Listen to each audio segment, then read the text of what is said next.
And welcome to this interview by Core Recruitment. Thank you very much for joining us today. Core Recruitment, if you're not aware, is an international recruitment company, and we specialise in mid to senior level appointments across all of our different chosen sectors. Now, we're running this interview series to inspire some positivity into the market at the moment, and we've been speaking to some amazing business founders, business leaders, and people that are doing really creative things across the sectors that we operate in. We're actually doing an event with Zip World, and we're speaking to their founder kind of like today, Sean, who's going to be joining us, and we're doing this event at the Orbital in London, Stratford, kind of like in a couple of weeks' time. So we thought it would be a great opportunity to meet the man himself, Sean Taylor. Sean, how are you today? Yeah, good afternoon, and Pnawn da, as we say in Wales, even though I'm not in Wales this afternoon, I'm in sunny Riga in Latvia. Wow, what is taking you to Latvia of all places? So I've got the privilege within Zip World. I go and find out new products, new ideas, and I'm actually on a ride tomorrow morning, a horizontal zip line. So, I'm going to be going on it, see where I feel. But it's not just about the experience; it's about obviously ROIs, throughput, customer journeys, all that. Will it fit with our brand? Excellent, I love that. Now you seem to like your racking up your air miles because you've just completed a tour of Asia as well. Can you tell us a little bit about where you went, and was this leisure? Was it looking at business opportunities or a bit of competitor research? Yeah, I mean, a lot of things, as you'd appreciate in most businesses, it's things, it just instantly happen, and you cultivate relationships, networks, and there's a lady I've been speaking to for a while now from China, and there's an idea of potential opportunities in China. So I went to some amazing locations there. Obviously, without it, doing business in China has its challenges. So very early days, but I saw some amazing opportunities there. Then I went over to Japan, and we travelled. This was more of an M&A opportunity. Oh, wow. So we looked at that. And then also, I actually took some time off and went to 10 of us on a motorbike ride round from Delhi down to Jaipur, Agra, Taj Mahal. But the beauty of LinkedIn, I'd a gentleman who wanted to look at a zip line in India. And as I was there, I said, well, I'll tell you what, where do you live? Delhi. Oh, I'll meet you in the Marriott tomorrow morning if you want. And he went, oh, amazing. So, so we are looking, we are casting our net wider, and we're looking at things outside of the UK. Wow. Because, I mean, I think it's one thing I know it's Zip World, but I mean, the number of things that you guys do outside of just zip wires is pretty incredible in terms of the stadium stuff, the tower coasters. I mean, I've been kind of like researching kind of like quite a lot. Where did you get all of the ideas from in terms of like what you decided to put into the concept? So we looked, funny enough, going back a bit, we looked about 2 years ago, because we actually do now more non-zipline products than we do zipline products. Yeah. And whether we would be looking at changing the brand name of Zip World. But we found it has a lot of resonance still, and it's quite a powerful brand. So we're always looking, and if we go back to the brand, it has to fit the brand. That's the first thing. It has to be safe. Has to be an amazing experience. It has to be, well, when I say an experience, it needs to be a world-class experience in iconic settings. That's what stands us apart from other businesses.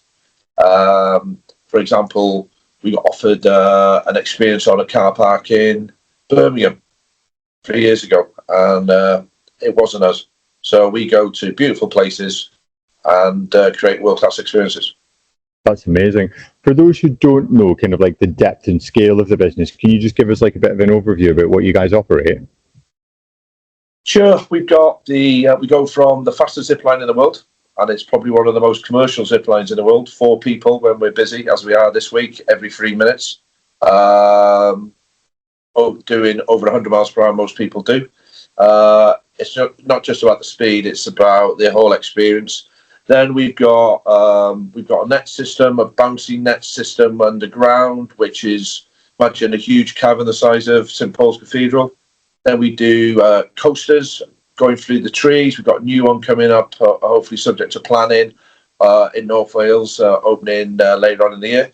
Then we do plummets, we do carts, a 3 kilometre kart ride, which is probably the most challenging thing with risks that we do. Then we're on the Principality Stadium, we're on the We're in the Olympic Park on a huge. If you're a Londoner, you'll know that watching this. We're looking at developing that as well. So what we do is we create destinations in iconic settings, and I'm absolutely privileged to be able to be part of the team that decides what we do and how we put them in. And one of the really incredible things about your concept is the total spectrum of ages, backgrounds. Like, this is it's because I look at this and I'm petrified of some of the stuff that you guys do, but it's really accessible, right? I mean, we've got a vast, wide market. We go from 3-year-olds to 99-year-olds. There's certain experiences like bungee, for example, it's quite a narrow market. Yeah. So we predominantly families. We try and stay away from extreme, the word extreme, and adrenaline, because we don't want to scare people so much that they're never going to come back. Yeah. Have to be pleasurable, but yeah, it has to have that edge as well. Yeah, absolutely. I mean, there's something called forest tubing that I've been looking up on YouTube, which looks like that might actually be my cup of tea. But anyway, it looks pretty cool. Well, funny enough, I went to the opening last Friday in Heaton Park. And it's one of the few products I haven't been involved in. So the projects team's done amazing job on my health and safety team, the ops team. And I got there thinking it's going to be a bit of a kiddies ride, and it's not. It is quick. It's quick. And yeah, I wouldn't mind a bit of a kiddie ride, me. There you go.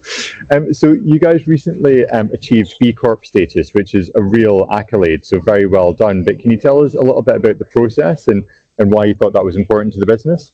Sure. Well, I can't take too much credit. It's Matt Britton, who's the CFO. He did all the heavy lifting, but I ascertained about 4 years ago where I think it was going to be important, and I said from the outset, it's not going to be a box ticking exercise. We have to breathe it. We have to believe in it.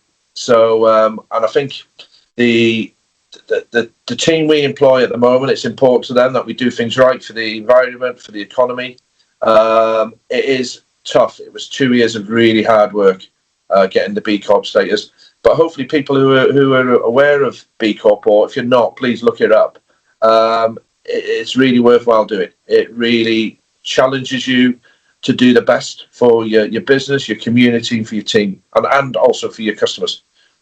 Yeah, absolutely. And there's not that many companies that get accredited every year, are there? I'm not surprised, because you do need a fair amount of resources. It's time sapping. Matt did an amazing job, and you have to be quite tenacious to when you start the process to finish it. You really need to be tenacious. Love that. So now your background's really interesting because you started in the military, right? Can you tell us a bit about that period and what got you into the business? I did actually. I started in a valley in North Wales as a lumberjack with my father. Oh, really? Yeah, and it was brutal. So I actually escaped at the age of 19 for an easier life to join the Royal Marines. So joined the Marines, had 20 years, an amazing time. Did, as you can imagine, I'm not going to go into it now, but lots of really interesting things.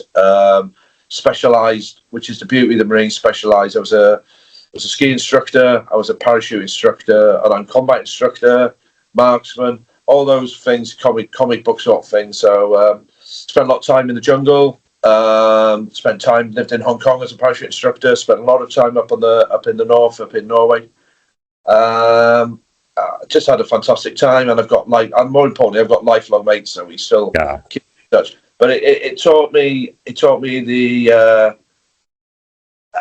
lot of lessons. A lot of it is teamwork, having a sense of humour. You have to.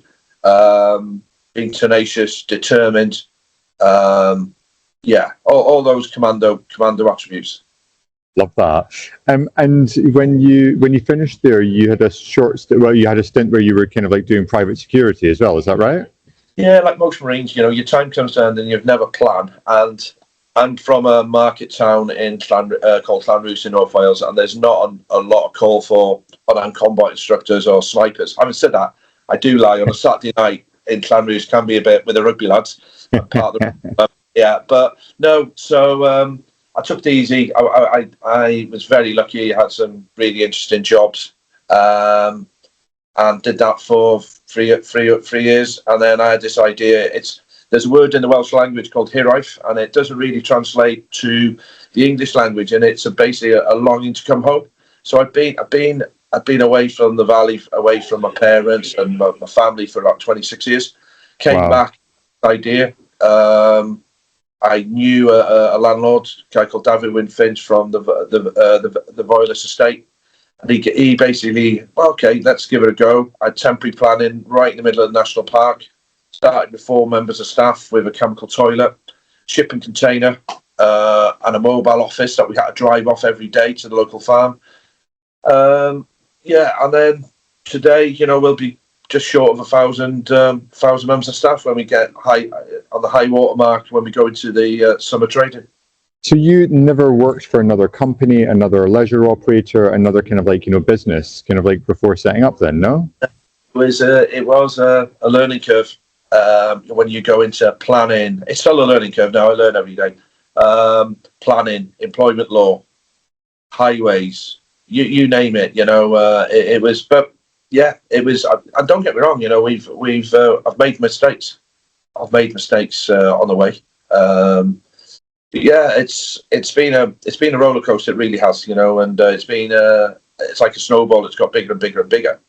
And now we've got lots of sites, and we'll have more sites this year. And just to ask, but from that operations kind of perspective, have you ever had kind of like a chairperson or a NED or a mentor or somebody like that that's helped to guide you through, that you've gone through for some advice and support? Yeah, well, we've it's interesting, I started off with three of us in the business, myself, a guy called Matt Shaler, and Nick Moriarty. They were from the construction side of high ropes courses. And I bought those guys out in 2018, and then we went private equity. I became the majority shareholder then with LDC, Lloyd's Development Corporation, they're called. That was during COVID. I think they did quite well out of it. And then I then relinquished the majority shareholding to minority with Dolphin Capital. So when going back to your question though, when we were with LDC, we did have a chairman, a guy called Charles Foley, who was in fact he's the CEO of the Welsh Development Bank. Great guy. Wow. Learned a lot from him. Learned a lot from the private equity guys as well. That's incredible. Before we go too far past it, because you used to do a bit of celebrity security as well, are there any stories about that you can share, Sean? Oh, this is more stories over a beer. This is yeah. I left the Marines on the Thursday. I ended up in Kabul in Afghanistan on the Sunday. First job I did was for the inaugural election for President Karzai. Really interesting. I worked in a province, smallest province in Afghanistan called Kapisa province, and I was in charge of the security for the whole security, helicopters, mules, weapons, jeeps, for the election in the province. So that was 6 months. Really interesting. Loved Afghanistan, and then, as you can imagine, I've done the Iraqs, I've done maritime stuff, done a fair amount of celebrity stuff. Sounds glamorous, but it's not really. That is incredible. That's hardcore. Jesus. Now, not every day is a sunny day in business, and I know you just alluded to the fact that kind of like, there might have been a couple of bumps along the way, but like other entrepreneurs might be watching this who are maybe slightly earlier in their journey. Are there any kind of like bits of advice or tips or walls that you wish that you kind of like didn't run into, or things you would have done differently? Yeah, I mean, there's a few products. There's the balloon product that still haunts me. It'll be on my epitaph. That was pretty horrendous. I had an idea. What was that? It was a huge balloon, a helium balloon that took 30 people to 700 feet every 15 minutes. Well, that's what it said on the can, and it didn't work. And yeah, I won't mention the company. I should really name and shame, and they were atrocious. The person I worked with there, that was one of these. Yeah, it wasn't great. So what I would say, your question is, I'd initially surround yourself by people you really trust. They're not yes people. They'll tell you, Sean, I think that's you should. That doesn't sound right. But also surround yourself with people that are better than you. Yeah. So got 90% of people in Zip World who basically do their job far better than I ever would, and don't let your ego get in the way of that. That's from managing director, CFOs, marketing, finance, training, IT, and then down to drivers. The guys, they're incredibly important job. My drivers, 24 people in the back of a military vehicle every 15 minutes going up 1,600 feet, with big drop. They've got to know and that's the bedrock of our business is safety. That trumps everything. It even trumps the customer experience. If we haven't got a safety culture, we don't have a business. 100%.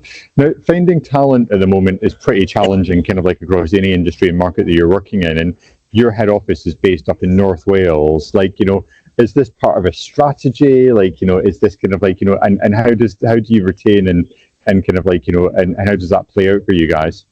Yeah, it's quite topical actually. Conversation at the moment. It has its challenges. Not everyone wants to relocate to North Wales, beautiful part of the world. Quite affordable to live. But if you want to go to the theatre every night, it's probably not where you want to be. Generally, the more technical jobs for we got a data scientist, for example. There's not that many of them around North Wales, so it is a challenge. However, what I found is the working from home, that's challenging as well. Kind of works for some positions, doesn't work for others. And I think the people the high level directors we've had who've tried to actually keep the family safe. We had an ops director years ago who was down in the New Forest, and it's an all encompassing job. Having said that, we had a former managing director guy called David Stacey who did it fantastically. He lived in Northampton and he was on a rota and it worked really well for him. So I think it's if anyone from the Welsh government here is listen to us, we do really need to kind of upskill our locals. 100%. Now, I'm making an assumption that your business is quite highly seasonal. How do you stay cash generative, kind of right the way through the year? Well, we've got to work like hell during the Easter and the summer. It's a great question. So we're in London now. We're in Cardiff, so that reduces the seasonality. We've got a few more products. We're going into cities hopefully in the future, so that reduces the seasonality. We want to start looking at annualized hours. There's some new framework coming in out for employment law, so we need to be looking at that. It's challenging. I don't want to open to lose money. It's a fine balance. If you let everyone go, you've got that. You're losing great people, but also then you've got the money it's going to cost you to retrain, and you're not guaranteed to get the same caliber back. So we do hold on to teams when it's quiet. The other way to look at things now is technology, where the new products you're not relying on so many team members. Obviously, there's always the AI question. Yeah. I think we are quite very resilient to AI. The way the world's going now with these huge with business valuations for AI, I think AI is never going to be able to clip someone on going down the zip line. So that's interesting way to look at things. 100%. So tell us a bit about Zip World Velocity, because it's pretty interesting, right? Zip World Velocity. Okay, yeah, it's one of our hero products, we call them. You turn up in Penryn Quarry. It was the largest man-made hole till 1952. It's 138 meters deep. It's absolutely biblical. If you haven't been there, it's a biblical setting. We've got quite a modern building there. People are quite shocked when they come in. We've got. It's not just about going down the zip line. Our toilets are immaculate. Food's local, affordable. Got car parking. Our team members are all engaging. All our PPE. That's our personal protective equipment. It's always top notch. So you come in, you book in, maybe have a chance for a cup of tea, you get a brief. You'll walk then to what we call the little zipper, where you'll zip around about 450 meters over the lagoon, which changes colour from turquoise to different colours of blue. You'll land, and then you will then be introduced to your driver. You'll then jump into the back of a military truck, and you'll be taken up to the top. It takes about 20 minutes, and then you'll line up in your fours, go down the fastest zip line in the world with your video, come back, have a glass of brandy, and it's a shared experience which makes it magical. Also, we do cater for disabled, and it's very fulfilling for the team members, because for that 70 seconds that someone's on the wire, that disabled person's having exactly the same experience as someone able-bodied next to on the next wire. So that's a great part of the job, seeing disabled people having a great time, and that could be incredible. People blind veterans, people in wheelchairs. It's across the board. That's amazing. And just to get an idea, how fast are they going as they zip down for those 70 seconds? Yeah. So one of my really good mates is a guy called Scott Cornell. He's the fastest. He's been recorded. He's the fastest person ever down the zip line. 118.6 miles per hour it was. Jesus. So, that was verified. It just happened that he's a big unit, Gravity takes hold. British Lion, I'm not going to embarrass him on the phone to how many stone he is, but he's a big guy. Wow, so gravity takes over then, does it? That's incredible. Most people will generally go over 100 miles per hour. It all depends. There's three variants. It's your weight, it's the speed of the wind and the wind direction. Absolutely. So sometimes you have to slow people down. Sometimes, if you're lighter, we have to speed you up. Excellent. Now, you founded the business, or you guys founded the business together in kind of 2013, and one of the accolades that you won very earlier on was the EY Entrepreneur of the Year, kind of like quite shortly afterwards. Having that kind of like accolade in the business, can you tell us about how that kind of changed your trajectory and what that kind of meant to you? Oh, I remember it was in Birmingham. I did absolutely no rehearsals. I didn't plan at all. Got there and I thought, right, what I'll do then, I'll have an early night and I'll have a glass of wine and go through my spiel and my script, and got the message, Sean, you're actually coming on today rather than tomorrow. So so I'd won. I think I'd won the Wales and the West, and this went international. And it is EY spent some proper money doing it. Anyway, I had a great time. And obviously, I didn't win I didn't deserve to either in my lack of preparation, but I sat next to the two guys I'd won it before, is the guys who own Asda.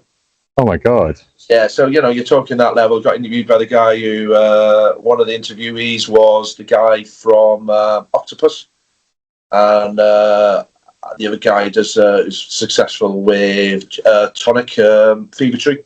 Oh wow. So that's the sort of caliber of people that we're interviewing. Yeah, so it was good learning. And it was a free bar as well, so which was great. Love that. Now, a lot of companies at the moment seem to be struggling a little bit to find investment, especially within the kind of like, leisure sector, hospitality sector, that kind of side of things. You guys have never seemed to struggle on that side of things. Can you tell us about like your approach and how you select a partner? Yeah, I mean, we've had the same bank from the beginning, HSBC. I've had a great relationship with them, and I don't talk numbers, that's what my CFO does. But I give them, generally speak to them maybe every quarter, maybe every month, and just say, listen, this is how things are going, these are the challenges. So I think they trust me. We're quite cash generative. People pay us before they come. So our cash flow is always good. It's profitable. I'm not saying it's the last 12 months have been challenging with the cost of living, cost of doing business. It's gone up with NI now, energy. Yeah, so, but we're resilient, and we keep on tweaking things, make it be more efficient, different ways, second goes, or bring in new food and beverage, videos, things like that. Amazing. And thinking about like the next 5 years for the business, I know you're looking at lots of international things, but are you going to operate? Are you going to franchise? Are you going to license? How are you thinking about doing this? What's the objective? Yeah, we're with Dolphin Capital now. They come with a different idea, which is great. With something we're looking at now abroad. That brings its challenges because we really then, we don't want to be on a plane. It has to be a sizable business, otherwise you're on a plane for 4 or 5 times a year going over there, and you've got to take your team over there. So yeah, we're looking at franchises. We've been approached by different governments to actually they'll put all the full capex in. Wow. So we're right in the beginning of that journey now. We've just written a paper on that to look at that, but we don't want it to be a distraction either. So it's you hear a lot of businesses that have grown too quick, or they've gone into a different market and they've come unstuck. So we'll do a lot of due diligence on it. Love that. Sean, thank you so much for having the chat. Thank you so much for giving the insight into the business and what you guys do and what you guys cover. I think it's exceptional. I'm so glad that there's one in London now as well, so you can start to mushroom out a little bit here as well. Sure. And you're from Scotland? I am from Scotland. Okay, well, I'm a proud Welshman, and it's great to say that we've been successful basically by throwing Englishmen off a mountain and paying me a lot of money. So it's been as a try that. I'll get me in trouble.